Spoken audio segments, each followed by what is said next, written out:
ओम श्री परमात्मने नमः।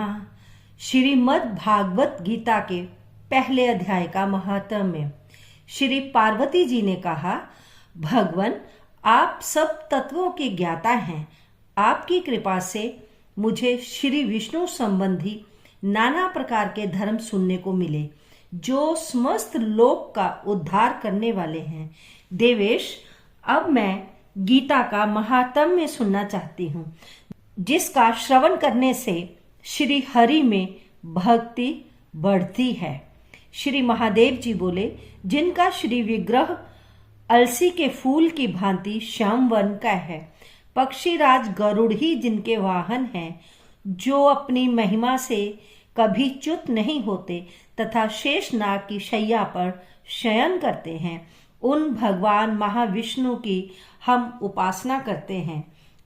एक समय की बात है, मुरदैत्य के नाशक भगवान विष्णु शेषनाग के रमणीय आसन पर सुखपूर्वक विराजमान थे।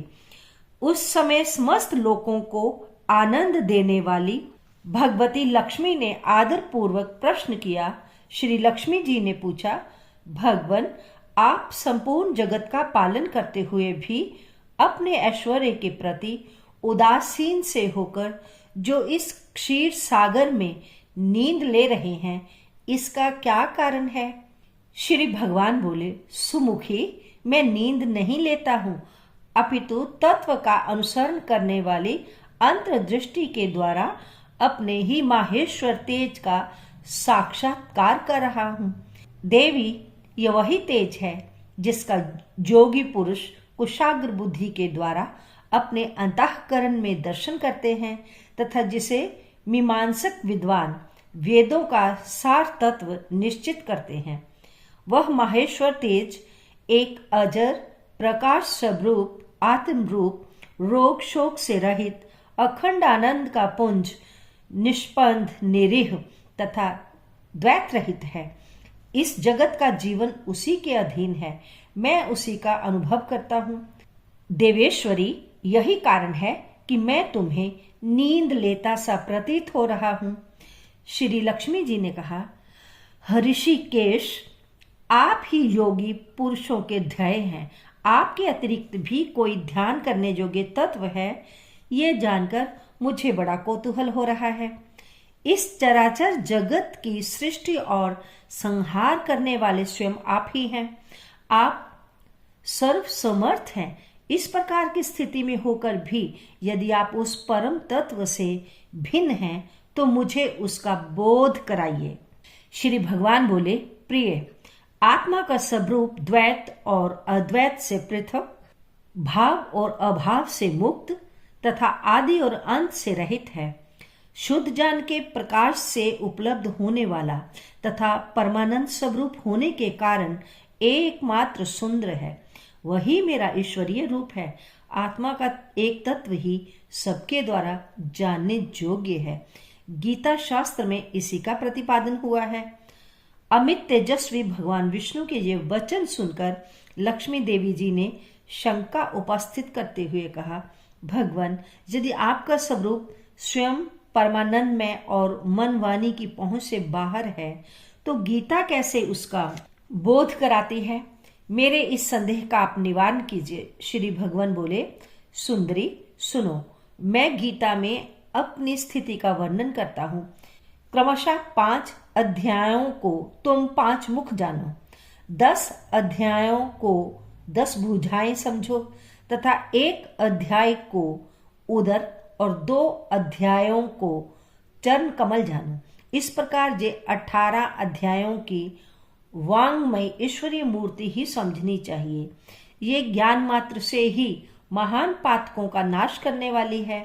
जो उत्तम बुद्धि वाला पुरुष गीता के 1 जा आधे अध्याय का अथवा 1 आधे जा चौथाई श्लोक का भी प्रतिदिन अभ्यास करता है, वह सुशर्मा के समान मुक्त हो जाता है। श्री लक्ष्मी जी ने पूछा, देव, सुशर्मा कौन था? किस जाति का था और किस कारण से उसकी मृत्यु हुई? श्री भगवान बोले, प्रिय, सुशर्मा बड़ी खोटी बुद्धि का मनुष्य था। पापियों का तो वह शिरोमणि ही था। उसका जन्म वैदिक ज्ञान से शून्य एवं क्रूरतापूर्ण कर्म करने वाले ब्राह्मणों के कुल में हुआ था। वह ना ध्यान करता था, न जप, न होम करता था, न अतिथियों का सत्कार।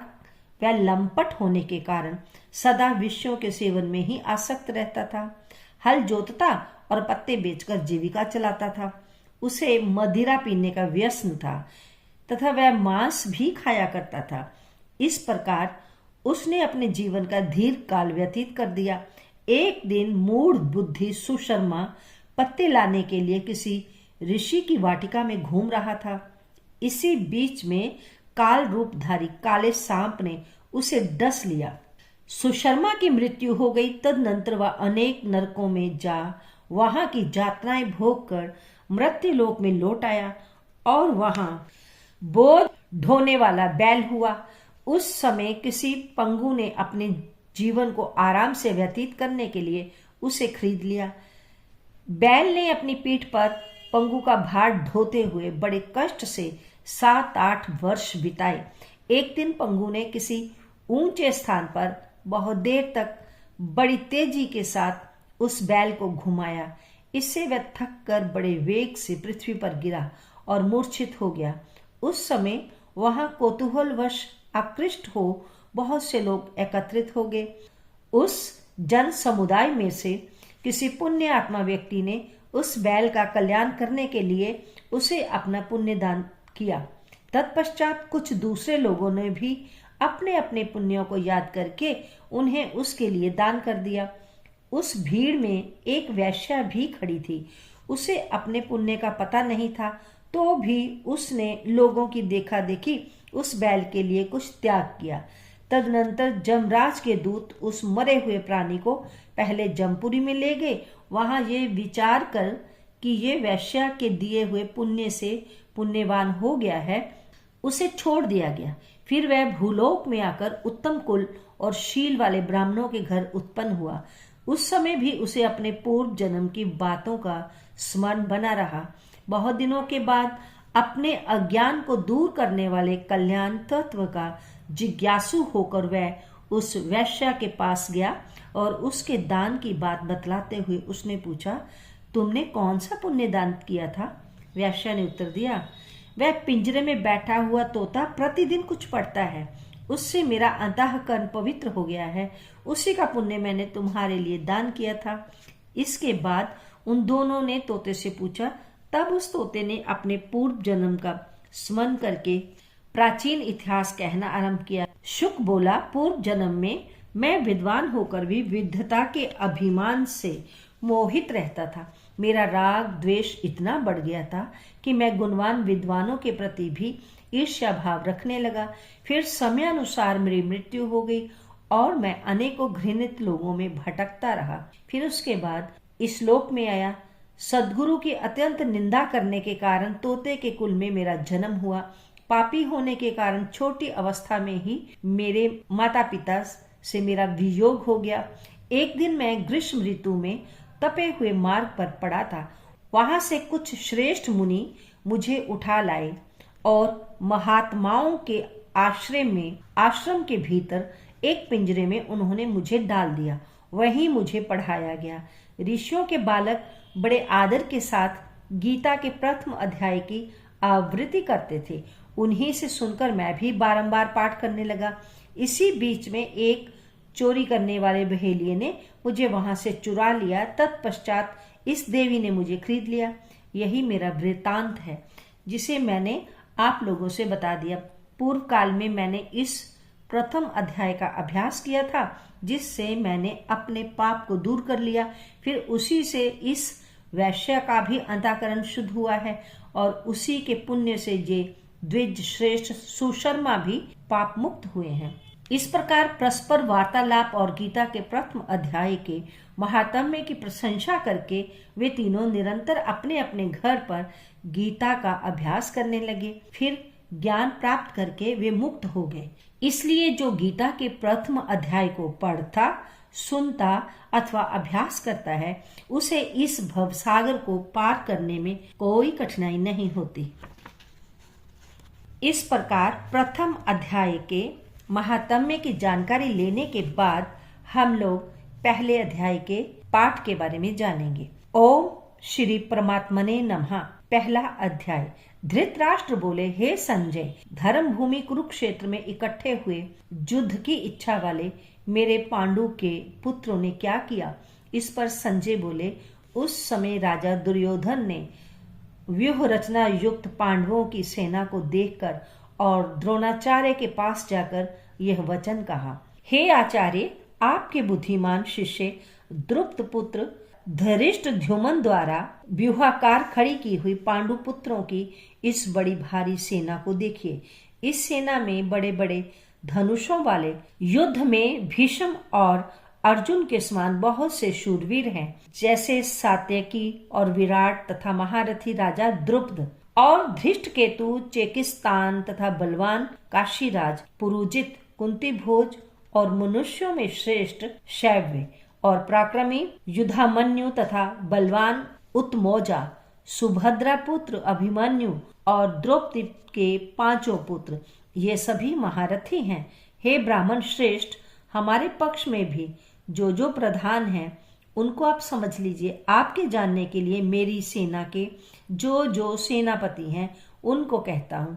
एक तो स्वयं आप हैं और पितामह भीष्म तथा कर्ण और संग्राम विजयी कृपाचार्य तथा वैसे ही अश्वत्थामा विकर्ण और सोमदत्त का पुत्र भूरिश्रवा है तथा और भी बहुत से शूरवीर अनेक प्रकार के शस्त्र अस्त्रों से युक्त मेरे लिए जीवन की आशा को त्यागने वाले सब के सब युद्ध में चतुर हैं। भीष्म पितामह द्वारा रक्षित हमारी वह सेना सब प्रकार से अजय है और भीम द्वारा रक्षित इन लोगों की ये सेना जीतने में सुगम है। इसलिए सब मोर्चों पर अपनी अपनी जगह स्थित रहते हुए आप लोग सबके सब ही निसंदेह भीष्म पितामह की ही सब ओर से रक्षा करेंगे। इस प्रकार द्रोणाचार्य से कहते हुए दुर्योधन के वचनों को सुनकर कौरवों में वृद्ध बड़े प्रतापी पितामह भीष्म ने उस दुर्योधन के हृदय में हर्ष उत्पन्न करते हुए उच्च स्वर से सिंह की नाद के समान गर्ज कर शंख बजाया। उसके उपरांत शंख और नगारे तथा ढोल मृदंग और नरसिंहादि बाजे एक साथ ही बजे। उनका वह शब्द बड़ा भयंकर हुआ। उसके अनंतर सफेद घोड़ों से युक्त उत्तम रथ में बैठे हुए श्री कृष्ण महाराज और अर्जुन ने भी अलौकिक शंख बजाए। उनमें श्री कृष्ण महाराज ने पांचजन्य नामक शंख और अर्जुन ने देवदत्त नामक शंख बजाया। भयानक कर्म वाले भीमसेन ने पौंड्र नामक महाशंख बजाया। कुंती पुत्र राजा युधिष्ठिर ने अनंत विजय नामक शंख और नकुल तथा सहदेव ने सुघोष और मणिपुष्पक नामक शंख बजाए।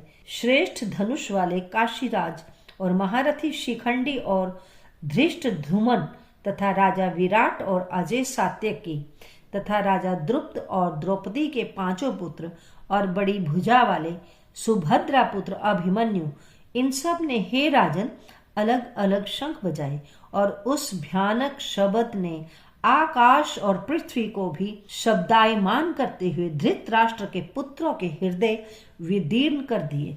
हे राजन, उनके उपरांत कपिध्वज अर्जुन ने खड़े हुए धृतराष्ट्र पुत्रों को देखकर उस शस्त्र चलने की तैयारी के समय धनुष उठाकर हृषिकेश महाराज से ये वचन कहा, हे अच्युत, मेरे रथ को दोनों सेनाओं के बीच में खड़ा करिए, जब तक मैं इन स्थित हुए युद्ध की कामना वालों को अच्छी प्रकार देख लूं कि इस युद्ध रूप व्यापार में मुझे किन किन के साथ युद्ध करना योग्य है। दुर्बुद्धि दुर्योधन का युद्ध में कल्याण चाहने वाले जो ये राजा लोग इस सेना में आए हैं, उन युद्ध करने वालों को मैं देखूंगा। संजय बोले, हे धृतराष्ट्र, अर्जुन द्वारा इस प्रकार कहे हुए महाराज श्री कृष्णचंद्र ने दोनों सेनाओं के बीच में भीष्म और द्रोणाचार्य के सामने और संपूर्ण राजाओं के सामने उत्तम रथ को खड़ा करके ऐसे कहा कि हे पार्थ, इन इकट्ठे हुए कौरवों को देख। उसके उपरांत पृथा पुत्र अर्जुन ने उन दोनों ही सेनाओं में स्थित हुए पिता के भाइयों को, पितामहों को, आचार्यों को, मामों को, भाइयों को, पुत्रों को, पौत्रों को तथा मित्रों को, ससुरों को और सुहृदों को भी देखा। इस प्रकार उन खड़े हुए संपूर्ण बंधुओं को देखकर वे अत्यंत करुणा से युक्त हुए। कुंती पुत्र अर्जुन शोक करते हुए ये बोले, हे कृष्ण, इस युद्ध की इच्छा वाले खड़े हुए सज्जन समुदाय को देखकर मेरे अंग शिथिल हुए जाते हैं और मुख भी सूखा जाता है और मेरे शरीर में कंप तथा रोमांच होता है तथा हाथ से गांडीव धनुष गिरता है और त्वचा भी बहुत जलती है तथा मेरा मन भ्रमित सा हो रहा है, इसलिए मैं खड़ा रहने को भी समर्थ नहीं हूँ। हे केशव, लक्षणों को भी विपरीत ही देखता हूँ तथा युद्ध में अपने कुल को मारकर कल्याण भी नहीं देखता। हे कृष्ण, मैं विजय नहीं चाहता और राज्य तथा सुखों को भी नहीं चाहता। हे गोविंद, हमें राज्य से क्या प्रयोजन है अथवा भोगों से और जीवन से भी क्या प्रयोजन है, क्योंकि हमें जिनके लिए राज्य, भोग और सुख आदि इच्छित है वही ये सब धन और जीवन की आशा को त्याग कर युद्ध में खड़े हैं, जो कि गुरुजन, ताऊ, चाचे, लड़के और वैसे ही दादा, मामा, ससुर, पोते, साले तथा और भी संबंधी लोग हैं। इसलिए हे मधुसूदन, मुझे मारने पर भी अथवा 3 लोक के राज्य के लिए भी मैं इस सब को मारना नहीं चाहता। फिर पृथ्वी के लिए तो कहना ही क्या। हे जनार्दन, धृतराष्ट्र के पुत्रों को मारकर भी हमें क्या प्रसन्नता होगी। इन आतताइयों को मारकर तो हमें पाप ही लगेगा। इससे हे माधव, अपने बांधव धृतराष्ट्र के पुत्रों को मारने के लिए हम योग्य नहीं हैं, क्योंकि अपने कुटुंब को मारकर हम कैसे सुखी होंगे।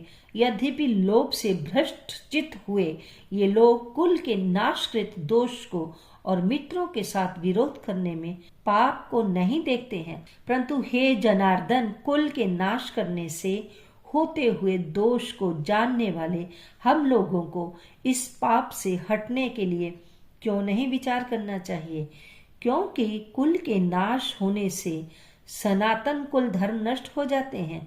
धर्म के नाश होने से संपूर्ण कुल को पाप भी बहुत दबा लेता है तथा हे कृष्ण, पाप के अधिक बढ़ जाने से कुल की स्त्रियां दूषित हो जाती हैं।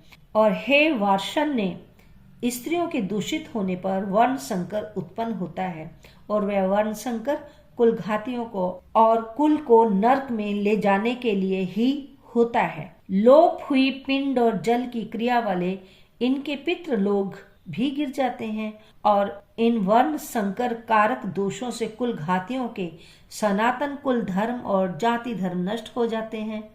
तथा हे जनार्दन, नष्ट हुए कुल धर्म वाले मनुष्यों का अनंत काल तक नरक में वास होता है, ऐसा हमने सुना है। अहो, शोक है कि हम लोग बुद्धिमान होकर भी महान पाप करने को तैयार हुए हैं, जो कि राज्य और सुख के लोभ से अपने कुल को मारने के लिए उद्धत हुए हैं। यदि मुझ शस्त्र रहित ना सामना करने वाले को शस्त्रधारी धृतराष्ट्र के पुत्र रण में मारे तो वह मारना भी मेरे लिए अति कल्याणकारक होगा।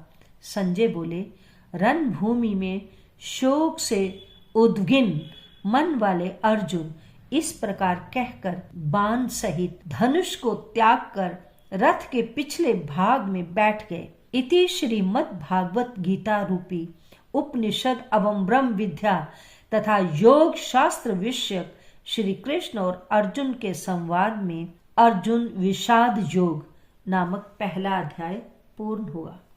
ओम नमः शिवाय।